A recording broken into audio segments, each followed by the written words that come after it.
하나님 아버지와 우리 주 예수 그리스도로부터 오는 은혜와 평강이 오늘 모이신 여러분과 함께 하기를 바랍니다. 세계 역사를 보면 많은 나라들이 생기고 없어지는 것을 알 수가 있습니다. 위대한 왕이 탄생하면 나라가 부강해지고 그렇지 않은 왕이 나오면 나라가 곰핍해집니다. 그리고 더 나아가 나라가 없어지는 일들도 종종 벌어집니다. 성경의 역사 안에서도 수많은 나라들이 세워지고 망함을 당했습니다. 부족 사회를 지나 수많은 왕정의 나라들이 생겼지만 그 나라들은 대부분 오래가지 못했습니다. 이스라엘을 괴롭혔던 블레셋과 모압, 북이스라엘을 멸망시킨 아수르, 남유다를 멸망시킨 바벨론, 한때는 중동과 유럽을 호령했던 페르시아, 마케도니아, 로마와 같은 부강한 나라들도 자취를 감추었습니다. 위대한 왕이 탄생했을 때는 그 나라들이 영원할 것 같았습니다. 모든 길은 로마로 통한다라는 말이 있듯이 영원 무궁할 것 같은 나라도 있었습니다. 그러나 그런 왕들도 나라들도 모두 역사의 뒤안길로 사라졌습니다. 더 위대한 왕들과 더 부강한 나라들이 등장했기 때문입니다. 영원한 것은 없습니다. 위대한 왕이 사라지면 위대한 나라도 사라집니다. 이것은 자연의 이치이고 역사의 순리입니다. 그런데 이런 이치와 순리 속에서 벗어난 나라가 있습니다. 예수님께서 세우신 나라, 바로 교회라는 주님의 나라입니다. 신기하게도 교회는 역사 속으로 사라지지 않았습니다. 예수님께서는 이 땅에서 고작 3년 동안밖에 활동하지 않으셨습니다.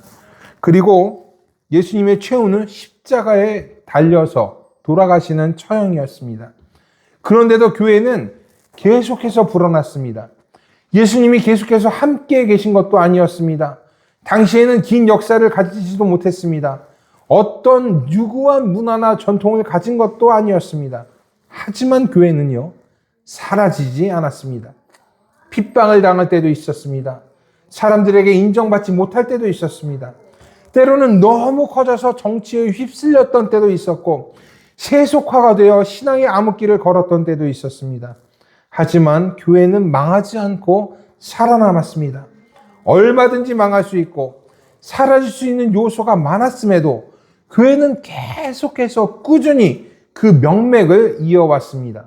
그리고 지금 우리들도 교회와는 전혀 상관이 없을 듯한 그런 이 동양에 사는 우리들도 이렇게 교회에 모여서 주님의 나라를 찬양하며 예배를 드리고 있습니다.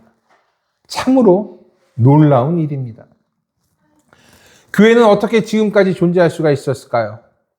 예수님이 없는데도 고작 3년밖에 예수님 활동하지 않으셨는데도 그리고 온갖 어려움과 위기에 봉착되어 있었음에도 어떻게 교회는 지금에까지 이를 수가 있었고 한 곳에 머무르지 않고 온 세상으로 퍼져나갈 수가 있었을까?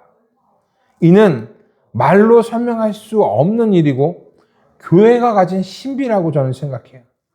오늘의 복음서는 이 신비에 대한 이유와 그리고 그 근거에 대해서 말해주고 있습니다. 그리고 이를 통해 우리는 교회가 어떻게 유지되어 왔고 무엇이 교회를 이끌었는가, 그리고 누가 우리들을 돌보시고 우리와 함께 계시는가, 이것에 대해 깨닫게 될 것입니다. 자, 오늘의 복음서는요, 예수님의 고별 설교 중에 하나입니다. 예수님께서는 예루살렘에서 제자들과 함께 유월절을 보내십니다. 그리고 제자들을 떠나시겠다라고 말씀하십니다. 이에 제자들은 당황하고 놀랍니다. 당신들의 정신적인 지주였을 뿐만 아니라 모든 소망이었던 예수께서 떠나겠다고 말씀하시니 제자들은 혼란에 빠질 수밖에 없었습니다. 하지만 예수님께서는 단호하셨습니다. 제자들을 떠나야지만 십자가 구원이라는 하나님의 뜻을 이룰 수가 있었기 때문이에요. 이는 제자들과 상의할 수 있는 그런 문제가 아니었습니다. 그래서 예수님께서는 믿음이라는 것을 말씀하십니다. 자신을 믿고 따라오기를 요구하십니다. 자신을 보고 증거를 삼아서, 믿음의 근거를 삼아서 오기를 바라십니다. 이것이 지난주 우리가 함께 나누었던 말씀이었습니다. 그리고 오늘의 복음서에서는 남겨진 제자들에게 또 다른 하나님의 계시가 주어질 것임을 말씀해 주십니다. 그것이 바로 오늘의 복음서에서 등장하는 보혜사 성령입니다. 16절에 있는 말씀이에요. 읽겠습니다. 내가 아버지께 구하겠으니 그가 또 다른 보혜사를 너에게 주사 영원토록 너희와 함께 있게 하리라. 예수님은 하나님께서 또 다른 보혜사를 주실 것이다 라고 말씀하십니다. 여기서 또 다른 이라는 말은 헬라어로 알로스라고 합니다. 근데 이 뜻은요, 같은 본질을 가진 또 다른 존재를 의미해요. 그냥 전혀 다른 그런 것이 아니라 같지만 또 다른 존재. 이것을 말하는 것이 알로스라는 말입니다. 그리고 보혜사라는 말은 파라클레토스라고 하는데 이건요, 곁으로 부름을 받은 자를 의미합니다. 고대 법정에서는 피고인들을 변호하거나 도움을 주기 위해 곁에 서는 친구나 변호인들을 파라클레토스라고 불렀습니다. 예수님은요, 이 말씀을 통해서 자신은 떠나가지만 하나님께서 자신과 똑같은 또 하나의 다른 분을 보내실 것이다 라고 말씀하고 계시는 겁니다. 그리고 그분 역시도 예수님과 똑같이 제자들 곁에 서서 제자들을 도우실 것입니다. 마치 법정에서 옆에 있는 든든한 변호인처럼 제자들을 지키시고 보호하시고 모든 유혹과 위험에서 건져주실 겁니다. 때에 따라서는 위로하시고 제자들이 하나님의 말씀대로 살 수 있도록 도우실 겁니다. 그렇기 때문에 예수님께서 떠난다라고 말씀하시는 것은 그냥 제자들 벌어주고 나 몰라라 하고 떠난다라는 그런 말이 아닙니다. 예수님은 예수님의 일을 하시기 위해 떠나는 것이고 제자들 옆에는 예수님과 똑같은 분이 같은 본질을 가진 또 다른 존재가 오셔서 제자들을 지키실 것입니다. 제자들을 돌보시고 위로하시고 믿음 가운데 살 수 있도록 이끄실 것입니다. 그것이 바로 보혜사 성령께서 하시는 일이에요. 우리가 흔히 성령이라는 이 존재를 생각하면 여러분들 어떤 것이 떠오르세요? 뜨거운 불이나 이상적인 일이나 신비한 방언이나 통변이나 이런 일들을 우리는 떠올립니다. 하지만 이런 일들은 그저 성령님께서 임하셨을 때 일어났던 능력의 일부분에 불과합니다. 성령님 그 자체가 그런 능력이 성령님을 상징하는 것은 아닙니다. 성령님은요, 예수님과 다르지 않습니다. 예수님은 조용하고 고난받으시는 분, 성령님은 흥이 나고 힘이 되고 능력을 베푸시는 분, 그렇게 구별할 수 있는 부류가 아니라는 겁니다. 두 분 모두 제자들의, 자신의 성도들의 보혜사 역할을 하십니다. 제자들을 도우시고 유혹과 두려움과 죄 가운데서 구원하십니다. 하나님의 말씀에 따라 살게 하시고 진리로 이끄십니다. 그래서 예수님께서는 성령님을 또 다른 보혜사라고 말씀하신 거예요. 그냥 보혜사라고 말씀하신 것이 아니라 또 다른 보혜사라고 말씀하신 거예요. 예수님께서 이미 보혜사이시기 때문입니다. 그리고 예수께서는 또 다른 보혜사가 영원토록 제자들과 함께 하실 것이다라고 말씀하십니다. 여기서 제자들이란 예수님의 12제자만 말하는 것이 아닙니다. 예수님을 따르는 모든 제자들, 모든 교회와 모든 성도들을 말하는 것이에요. 또 다른 보혜사로 오시는 성령께서는 이 세상에 있는 모든 교회와 성도들과 함께 계십니다. 그들을 이끄시고 진리 가운데로 인도하십니다.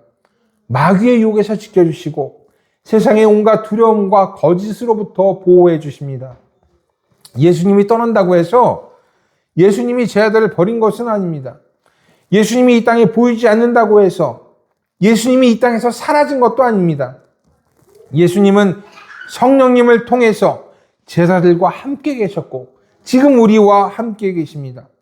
과거 제자들과 함께 계시며 모든 것을 그들과 함께 하셨던 것처럼 지금 우리와 함께 계시며 모든 것을 우리와 함께 하십니다.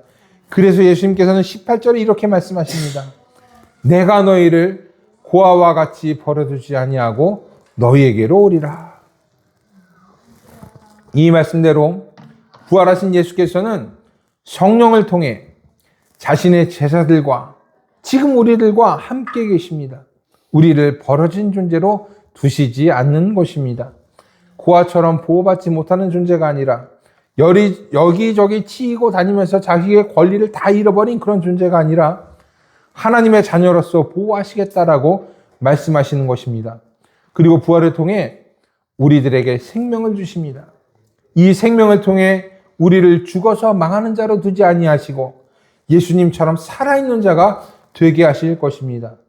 그래서 우리는 영원히 살고 영원히 사라지지 않는 존재가 될 것이에요. 그리고 교회는요, 바로 이런 사람들의 모임입니다. 보혜사를 통해서 보호받고 부활신앙 안에서 살아있는 자들이 모이는 곳입니다. 그렇기 때문에 교회 역시도 이 땅에서 사라지지 않을 것입니다. 수많은 나라들이 생겼다 사라지고 위대한 왕들도 죽음을 맞이합니다. 영원할 것 같은 나라도 사라집니다. 영원 무궁할 것 같은 힘도 사라집니다. 그러나 교회가 그렇지 않은 것은 교회 안에는 보혜사의 돌보심과 부활의 생명이 있기 때문입니다. 이것이 교회가 지금까지 그리고 앞으로도 존재할 수 있는 이유입니다. 예수님이 없음에도 교회가 유지되고 전파될 수 있는 근거입니다. 교회 안에는 부활의 생명이 있기 때문에 보혜사 성령님께서 함께 계시기 때문에 교회는 그리고 그리스도를 따르는 우리는 망하지도 않고 영원히 사라지지도 않는 것입니다. 어떻게 보면 이 교회는 우리 사람들의 공동체처럼 보입니다. 겉으로 보기에는 크게 별반 다르지 않게 보일 수도 있습니다. 싸움과 다툼도 있고 시기와 질투도 있습니다. 오해도 있습니다. 그로 인한 미움도 있습니다. 그럼에도 불구하고 이 교회가 버려둠을 당하지 않는 것은 교회 안에는 이 모든 것보다 더 큰 예수님의 사랑이 있기 때문입니다. 그리고 그 사랑 안에서 성령님께서 오셨고 우리는 그 사랑 안에서 하나님과 친밀해지며 예수님과 영원히 살아있게 되는 것입니다. 그래서 교회 안에서는 소망이 있다고 감히 말할 수가 있습니다. 교회는 절대로 망하지 않을 것이다 라고 감히 말할 수가 있습니다. 하나님은요, 우리를 고아처럼 버려두지 않으실 겁니다. 외롭게 하지 않으실 것입니다. 나 혼자 모든 짐을 지고 가게 하지 않으실 겁니다. 자녀처럼 사랑 안에서 돌보시고 때에 따라서 훈육하십니다. 위로하시고 도우시고 변호하십니다. 이 사랑이 우리 모두를 이끌고 있습니다. 보혜사 성령께서 언제나 우리와 함께 계십니다. 여러분 이것을 기억하십시오. 하나님께서는 모든 상황, 어떤 상황 가운데 있는 우리와 함께 계십니다. 그리고 우리를 도우시고 이끄실 것입니다. 우리 교회가 생명 가운데 영원 무궁하니 주님의 이름으로 축복합니다. 보혜사 성령께서, 교회에 내주하시는 성령께서 언제나 여러분과 여러분의 삶과 동행하시기를 주님의 이름으로 축복합니다. 모든 지각에 뛰어난 하나님의 평강이 그리스도 예수 안에서 여러분의 생각과 마음을 지키시기를 원합니다. 기도하겠습니다.